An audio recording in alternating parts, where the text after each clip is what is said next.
Speaking at events is a great way to enhance your status as an expert and generate PR for your business. However, becoming a great speaker is an art, not a science. The good news is that with some tips and some practice, you can leave a lasting impression that you will want people to remember. Here are some easy ways that you can become a better speaker. 1. Memorize concepts, not content. You may think that the best way to give a flawless speech is to memorize the content word for word. But trying that can create a lot of problems for speakers. Memorization not only lends itself to sounding over-rehearsed, also known as not natural, but also, if your mind goes blank at any point during the presentation, you will lose your place and potentially create an awkward silence. Or worse, start to panic. Instead of memorizing the content, focus on the concepts. Do this by creating bullet points of the content, stories, data and key takeaways that you want to get across in each part of your presentation. Then, speak naturally about them. If you remember all of those key points, great, but if you forget some, no sweat, you can move on to another point. Having a looser structure also gives you the flexibility to revise stories, takeaways and information during each speech based on the audience makeup and response.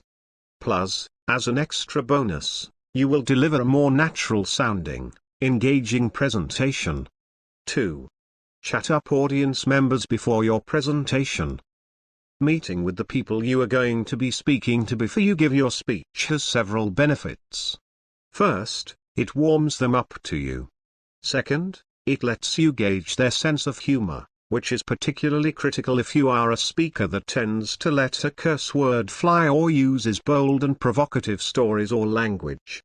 Finally, you can glean insights to incorporate into your presentation. It's incredibly effective to use audience members as examples or transitions in a speech because it creates intimacy with the audience and more engagement. If you are talking to small business owners about marketing and Joanne, for example, told you a great story about how she used an unusual marketing tactic, incorporate Joanne and her story into your presentation.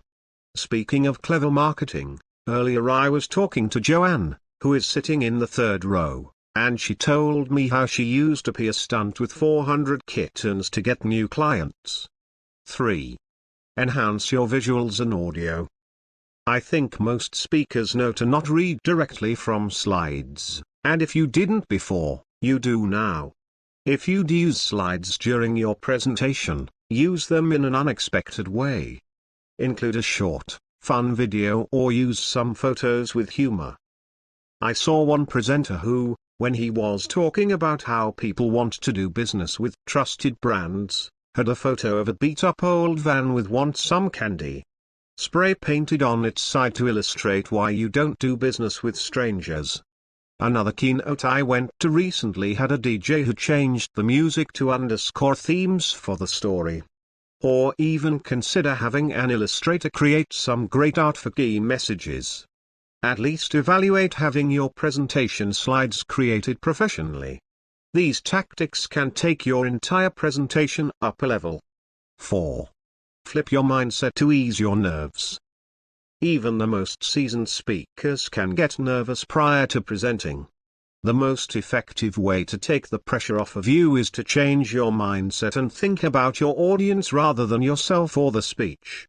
Remember that you are there to provide them with valuable information, and if the audience members leave with one or two new items, reminders or a new perspective, you have made it worth their while. Focusing on being helpful or in service of the audience, instead of on yourself, can help you to relax. 5. Get interactive. One of the best speakers around is Michael Port, who takes audience participation to a new level. During his presentations, he has the audience repeat key messages back to him or make gestures back of the takeaway points of his speech. This keeps the audience involved, but even more brilliantly, it gives them devices to remember the material. I often will stop in the middle of the speech to ask audience members to throw out examples of ideas that I present as well. As you plan your speech, Think about where you can involve the audience and what devices you can use to involve them in the presentation so that you are talking with them, not just to them.